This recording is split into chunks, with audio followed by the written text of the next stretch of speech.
நீ ஆர்த்தரைட்டிஸ் என்று சொல்லக்கூடிய மூட்டு முடக்கவாதத்தால பாதிக்கப்பட்டு மூட்டுகள்ல உள்ள இருக்கக்கூடிய அனைத்து பாகங்களும் சிதலமடைஞ்சு சேதமடைஞ்சு முட்டுகளும் மேல் பகுதி கீழ் பகுதியும் தேய்மான நிலைமையில கொஞ்சம் கூட எண்ணெய் பசி இல்லாம கடக்கு மூடு சத்தத்தோட கால் கோபுரம் மாறி வளைஞ்ச நிலைமையில ஒரு 65 வயசு கிட்டத்தட்ட 20 வருடத்துக்கு மேலாக இந்த பாதிப்புக்குள்ளான நோயாளி நம்மள்ட்ட சிஜிக்கா வந்திருந்தாங்க.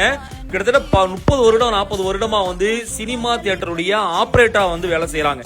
காலையில இருந்து இரவு வரைக்கும் அவங்க நின்னே வேலை செஞ்சதுனால அந்த முட்டு முழுமையா தேய்மான நிலைமையில வந்திருந்தாங்க. எல்லா மருத்துவம் பார்த்து அறுவை சிகிச்சை மட்டுமே தீர்வென்ற நிலைமையில சிகிச்சைக்கா வந்திருந்தாங்க. அறுவை சிகிச்சை பண்ணிட்டா இதை விட மோசமாயிருமோ அப்படின்னு அவங்களுக்கு ரொம்ப அச்சப்பட்டு பயப்பட்ட நிலைமையில வந்தாங்க. மிக மிக இலகுவான முறையில சிகிச்சை அளிக்கப்பட்டு மிக மிக இலகுவான முறையில அறுவை சிகிச்சை இல்லாமல் மீண்டு வந்துட முடியும். ஒரு நாளைக்கு 5 நபர்களுக்கு மட்டுமே சிகிச்சை அளிக்கப்படுகிறது. முன்பதிவு கட்டாயம் அவசியம்.